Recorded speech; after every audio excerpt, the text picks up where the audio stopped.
بسم الله الرحمن الرحیم. السلام علیکم ورحمت الله وبرکاته.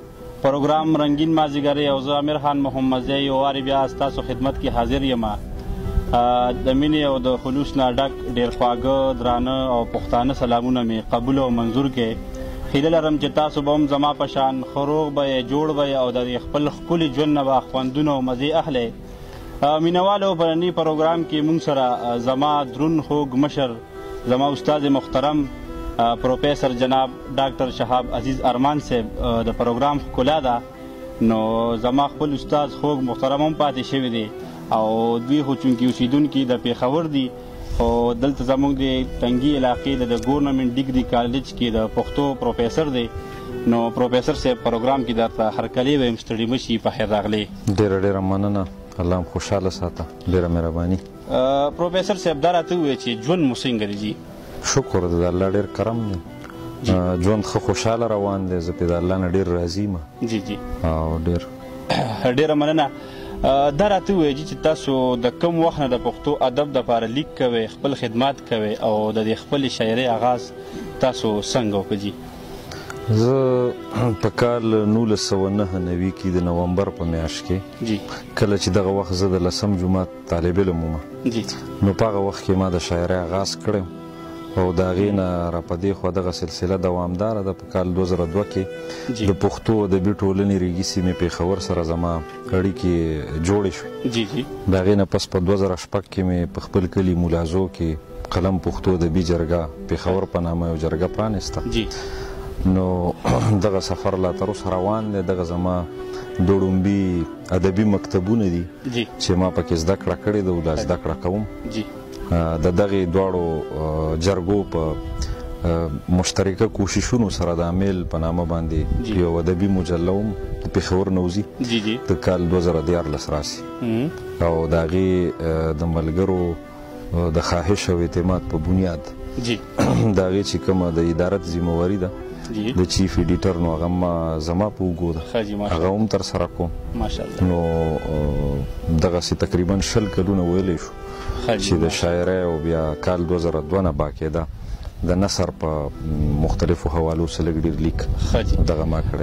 دا راته ووایي چې ستاسو اوسه پورې کوم کتابونه راغلي هغه مینوالو سره موږ سره لږ شریک؟ زما خو ذاتي طور چې کوم دی داسې نه د شاعرۍ نه د نثر کوم کتاب راغلی دی. جی البته د دغه دواړو ټولنو نه تقریبا 14-15 داسې کتابونه چاپ شوي دي چې د هغې ایډیټینګ ما کړی دی، د هغې تصحیح ما کړې ده، د هغې ترتیب تالیف سمون دغه زما په لاس شوي دي. نو دغه کتابونه دي مختلف، د شاعرۍ هم پکې شته، د نثر هم پکې شته او خپل کتابونه د څه مصروفیت له کبله د تعلیم د وجې هغه تر اوسه پورې نه چاپ شوي. اوس انشاءالله اندازه ده چې څه تالیفات به زما خپل هغه به منظر عام ته راشي. ښه جي. بل دا خبره جي چې پر خپل تعلیم په باره کې را سره هم څه خبرې شریکې کوي؟ جي تعلیم ما په 2000 کې د ګورنمنټ های سکول له کړی چې موږ سره ملحقه نږدې کلی دی، د هغې نه مې 10م کړی دی جی او بیا په 2002 کې مې یو پرایویټ کالج نه چې دا په پېښور کینټ کې دی جی سنټرل ساینس ډیګري کالج، هغې نه ما اف ای کړې وه او بی ای مې د ګورنمنټ ډیګري کالج پېښور نه کړې ده. بیا ړومبی ماسټر ما په کال 2007 کې کړی دی د پېښور یونیورسټۍ اسلامیات څانګې نه.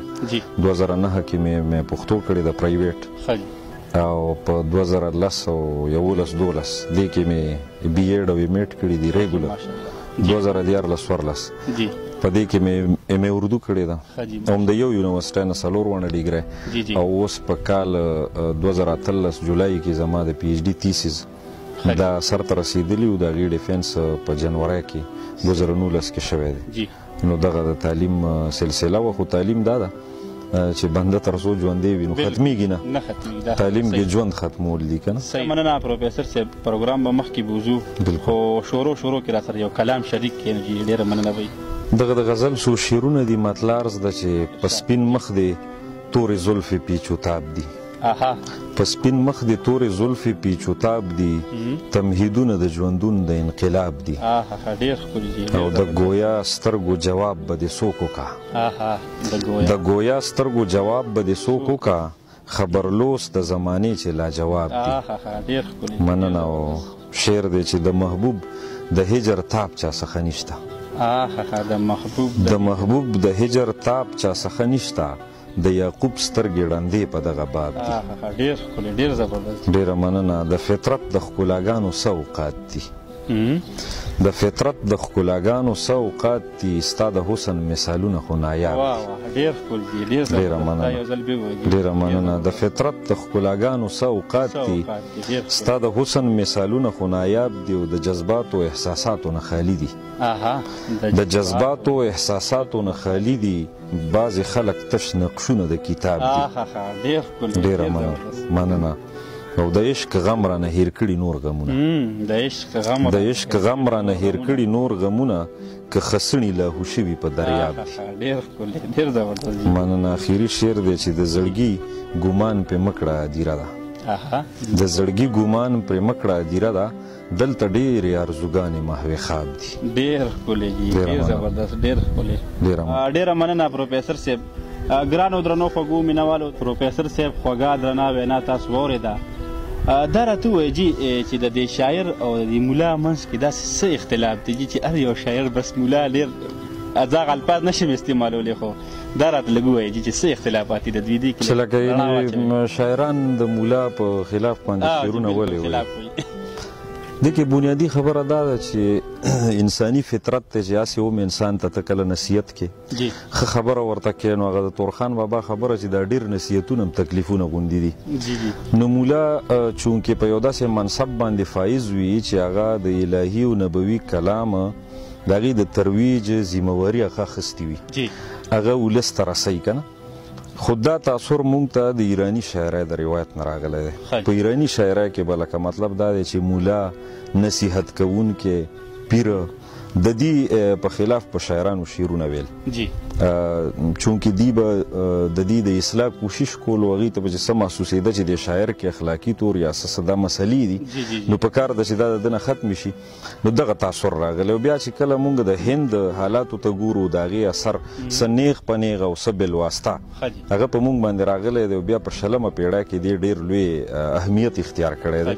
په 20مه پېړۍ کې چې کله د سامراجي قوت د انګریزانو نه دلته د خلاصي دپاره خلکو تحریکونه چلول، نو په هغې کې یو تحریک د علما کرام چې کوم مولیان چې کوم د هغې هم وو، او دلته ځینې سیاسي ګوندونه داسې وو چې د هغې او د مولیانو سره خپلو کې سیاسي هماهنګي نه برابرېده. نو دغه چې کوم سو کالډ ترقي پسند ګوندونه وو یا آزاد خیال وو، نو هغې ته په ګوټی کې دا خبرې ورکړې شوې وې، دا ورته ویلی شوې وې چې مولا په هند کې ستاسو د ټولو نه لوی سیاسي حریف دی. نو لحاظه هغې د مولا په کردار کشۍ کې او د هغه په تبایه کې بالکل چې کوم دی څه قسمه دریغ نه دی کړی. اوس هغه تاثر دی، اوس خو هغه څیز نشته دی، هغه سیاسي چپقلش او هغه رسکشي نشته، خو هماغه تاثر دی چې د دې دور د زلمي شاعران لګیا دی. که چا نه دا تپوس وکړي چې د دې ملا لفظ اوریجنل معنی څه ده، دا د کومې ژبې ټکی دی، نو زما ګمان دی چې په ولس کې 100 لکه کسان وي که نه، نو دا به 100 کسانو له ورځي. ټیک خو دا ده چې لکه مولا د دین یو علامت دی، یو اهم حیثیت لري، او دا د یو شاعر د خپل روایت نه د مواخذې او نقل در نقل هغه چې کومه پیروي ده، هغه خیالان کې دې شاعر ته به مولا صرف ښه لاره ښوولي وي، مونځ به یې ورته ښوولی وي چې ته د ذکر د قرآن څه ایتونه به یې تې زده کړي وي.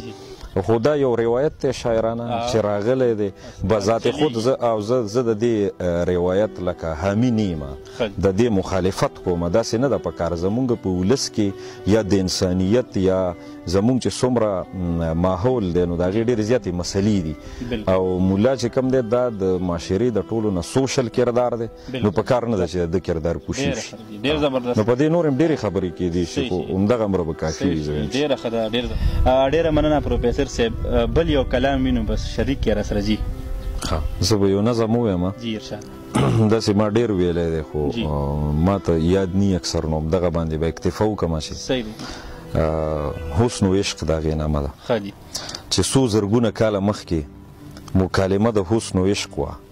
حسن وی زه قدرمند یم زه په زړونو بادشاهي کړم، زه ښایست د دې جهان یم ځکه نه وی په دنیا کې نه به خوند و نه به رنګ و نه مزه به د ژوندون وه نه به شوق و نه به ذوق و. عشق د حسن دی وینا ته په سړه سینه زیر زیرو، اخر لږ شانې موسکی شو وی یا حسن قدرمنه دا منم چې زورور یې د هر چا د زړګي سر یې هم په سترګو د قبضه ده هم غالب په تصور یې ستا دعوې ټولې په خپل ځای خو زه تا نه قدرمند یم. اهمیت مې له تا زیات دی هغه ځکه چې زه ذوق یم محبت مینه و شوق یم. حسنه ته چې نن هر څه یې د چا زړه د چا لیمه یې دا زما په برکت یې، ځکه نه وی ته به نه وې ستا ثنا صفت به نه و، نه به ستا خبرې عام وې نه به زه داسې بدنام وم، نه به ته د سترګو تور وې نه به ته د زړه ټکور وې، نه به ته خلکو ستایلې نه به یې ستا لارې څارلې. لا د عشق کلام جاري و لا د عشق کلام جاري و چې د حسن سترګې سرې شوې د خپل حسن په نشه کې ډېر غرور ډېره غوسه کې د ډېر قهره ډېره تاوه حسن خپلې ښایسته ګوتې د عشق سترګو ملالو کې په تادی ورو ټومبلې. حسن هغې نه ظالم شو نن هماغسې ظالم دی خو د عشق حال عجیبه دی، هغې ورځې نه عشق ړوند دی نه یې سترګې نه نظر شته نه ماښام نه یې سحر شته، که ژوندون د مظلوم دی خو خپل ځان لره ظالم دی، لا د حسن پرستار دی لا هماغسې لاچار دی لا یې حسن پسې یون دی دا د عشق ستړی ژوندون دی. ډېره مننه ډېره مننه پروفیسر صاحب. ګرانو درنو خوږو مینوالو د پروفیسر صاحب په زړه پورې او خوندور نظم تاسو واورېده، مونږ خو ته ډېره خوند واخیستو، امید ساتم چې تاسو به ورته هم ډېر خوند اخیستي. پروفیسر صاحب وخت هم مونږ سره کم دی ماښامې دی، بل یو کلام غزل وي څه مونږ سره شریک کړي؟ د خوشحال بابا په ځمکه یو څو شعرونه ما لیکلي دي او قافیه مې وله بدله کړې ده. د هغه غزل مطلب ده چې داخل د عشق په باب نشي سړی، چې داخل د عشق په باب نشي سړی په ژوندو کې به حساب نشي سړی، او په رازونو د عشق نشي پوهېدلی، په رازونو د عشق نشي پوهېدلی له رحمانه چې فیضیاب نشي سړی. ډېره مننه. او د ژوندون په فلسفه به څنګه رسي د ژوندون په فلسفه به څنګه رسي چې ملګری د کتاب نشي سړی، او تش په چغو انقلاب کله راتلی شي تش په چغو انقلاب کله راتلی شي چې په خپله انقلاب نشي سړی. مننه. تش په چغو انقلاب کله راتلی شي چې په خپله انقلاب نشي سړی، او کامیابی خو پیداوار د ناکامو وي، کامیابی خو پیداوار د ناکامو وي چې ناکام نشي کامیاب نشي سړی. بل غزل دی چې د حالاتو د بدلون کرښې راکاږم، د حالاتو د بدلون کرښې راکاږم د مرګ خوله کې د ژوندون کرښې راکاږم، او فریبونه حساس فکر له ورکومه فریبونه حساس فکر له ورکومه په تیارو د سباوون کرښې راکاږم. ډېره مننه. او د رومان په مری غلې حادثې شوې د رومان په مری غلې حادثې شوې په لیلا او په مجنون کرښې راکاږم. ډېره مننه. د رومان په مری غلې حادثې شوې په لیلا او په مجنون کرښې راکاږم، او د تصویر دواړه رخونه یو کول دي د تصویر دواړه رخونه یو کول دي ځان او ستا چې د تړون کرښې راکاږم. ډېره مننه. او شعر دی چې عنوان یې زما مینه ستا ښکلاوي، چې عنوان یې زما مینه ستا ښکلاوي تخیل کې په مضمون کرښې راکاږم. او دا شعر دی د یو مصره د اردو د یو مصرې نه متاثره ده چې نه قابل زه د دنیا نه دا زما ده، نه قابل زه د دنیا نه دا زما ده، په دې مینځ کې د بېلتون کرښې راکاږم. او سحرونه د ژوندون شپو لره ګورم، سحرونه د ژوندون شپو لره ګورم، ټوله شپه سر په زنګون کرښې راکاږم. او لا بایللی مې همت شهابه نه دی، لا بایللی مې همت شهابه نه دی، خپل منزل ته چې د یون کرښې راکاږم. ډېره مننه پروفیسر صاحب. درنو خوږو مینوالو پروفیسر صاحب موږ سره نن پروګرام کې میلمه دی، ډېر خوند کوي، ډېره مزه کوي د دوی سره ناسته، د دوی خبرې اورېدل، د دوی شاعري اورېدل. زړه خو م نه غواړي چې دوی نه لاړ شو، او بس د ټیم د کمي له وجې دغه بخښنه غواړو. پروفیسر صاحب د پروګرام وخت سر ته رسي، بس تلو کې را سره داسې یو لنډ غونته کلام شریک کې، نو بیا اجازه اخلو حضورجي. دغه څو شعرونه دي چې ماضي خو مې پرېږده هغه خو تیرې حادثې دي. ماضي خو مې پرېږده هغه خو تیرې حادثې دي، د حال سترګو کې هم راته برسېرې حادثې دي، او درک د کامیابۍ لا بې درکه مستقبل کې، درک د کامیابۍ لا بې درکه مستقبل کې، د ژوند په هر پړاو لا بلا ډېرې حادثې دي، او د مینې هنداره کې د فرهاد زغم ته مې خیال شو، د مینې هنداره کې د فرهاد زغم ته مې خیال شو، هر څوک یې دي ګیر کړي دته ګیرې حادثې دي. او اخري شعر دی چې پیغلو کې ارزوګانې د اشنا هم په سلګو دي، پیغلو کې ارزوګانې د اشنا هم په سلګو دي، زما له ارمانونو هم چاپېرې حادثې دي. ډېره مننه. زبردست. پروفیسر صاحب کتونکو ته یو پیغام ورکړئ، نو بس به اجازه تخلو جي. کتونکي زموږ ماشاءالله ډېر باشعوره او پوهه خلک دي. زه به صرف مختصر دوه خبرې وکړم چې محنت او عبادت دوه په خپل ادایګۍ کې ډېر واړه لفظونه، خو د مفهوم او د معنی یو جهان په شا ولاړ دی. محنت د ژوند عظمت دی، محنت د ژوند د کامیابۍ ضمانت دی، او عبادت د آخرت د دوامي کامیابۍ ضمانت دی. نو محنت او عبادت د خپل ژوند شیوه جوړول د دنیا او د آخرت د کامیابۍ دوه اهم توکي او دوه اهم رازونه دي. ډېر زبردست. ډېره مننه جي د وخت راکولو. ګرانو درنو خوږو مینوالو، امید ساتم چې د پروفیسر صاحب سوچ، فکر او د دوی کوم شاعري و تاسو ته وړاندې کړه، دا به ستاسو ډېره خوښه شوې وي. لایک، کمنټ او شیر مه هېروئ. موږ خپلو دعاګانو کې یاد ساتئ. زموږ په دعاګانو کې به همیشه لپاره تاسو ښاد، آباد او بریالي اوسئ. د لوی الله په امان. پاکستان زنده‌باد، پښتانه پاینده‌باد. والسلام. یارمان د بل د مینې ته خو هم د چا ارمانې، یارمان د بل د مینې ته خو هم د چا ارمانې، ته چې بل نه مینه غواړې ته خو هم د چا درمانې.